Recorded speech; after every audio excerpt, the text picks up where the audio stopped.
The New Haven Clock Company operated out of New Haven, Connecticut from 1853 to 1960.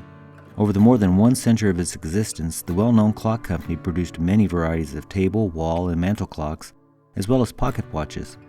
Around 1937 to 1939, the New Haven Clock Company also produced an early flip clock, which today is referred to as the New Haven Flip Clock.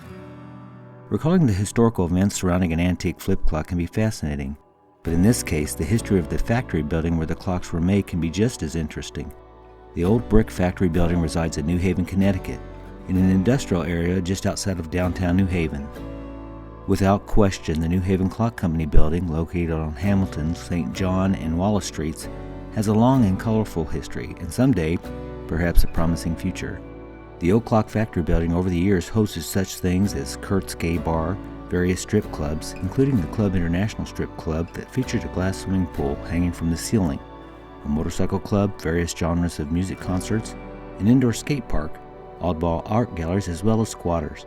One thing I found interesting as a child of the 80s was that the building was used by rock band 38 Special in a music video for their song, Back Where You Belong.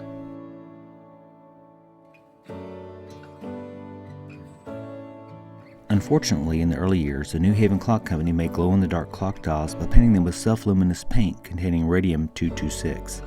Tragically, many women factory workers at other clock companies contracted severe radiation poisoning by Radium 226 in the making of these glowing clock dials, suffering a rotting jaw, now known as radium jaw.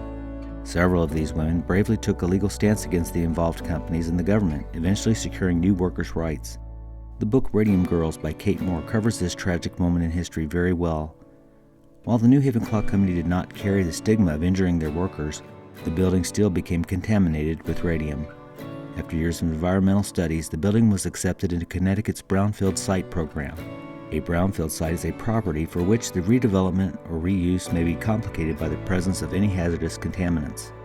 The building was slated to enter the first steps of an estimated $6.6 million environmental remediation at the end of June 2018. So soon, the historic New Haven Clock Company building may get a new lease on life. On May 22, 2018, city leaders approved a deal allowing the redevelopment of the building into affordable housing apartments that would be known as the Clock Shop Lofts. Now on to the New Haven Flip Clocks.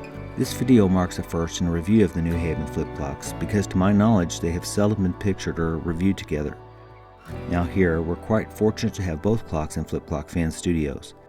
The New Haven Clock Company called the clock the New Haven Time Flip, and in advertisements it was also referred to as the Time at a Glance clock. But what we definitively know about the New Haven Time Flip remains limited. However, the consensus is that the clocks appeared first in 1937, and by 1939, an advertisement still described the clock as modern masterpiece by New Haven that gives you the time accurately and precisely, just as you would speak it. As you can see, there exist two distinct versions of the New Haven Flip Clock. The slightly larger and more common style known as the Stylist timepiece. This name is from the label typically attached on the bottom.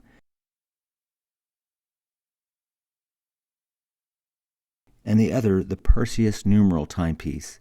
The clock mechanism of the Stylist is housed in a cylindrical glass tube which rests on an equally sized wooden framework or cradle.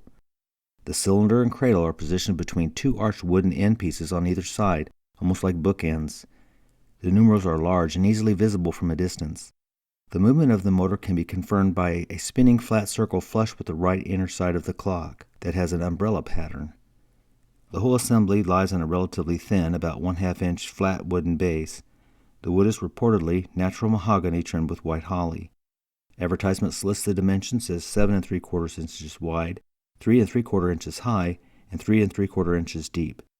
Yet today, when I measure, the clock is only 7 1/2 inches wide. Shrinkage of the wood surely would be the cause. The style number, or what we might call the model number, is stamped into a silver blank space on the painted metal identification plate, and it reads NHS 611-247T. Also on this plate, one can see the various patent numbers, and the identification of the clock is originating from the New Haven Clock Company, New Haven, Connecticut, USA, a building with which we are now much more acquainted.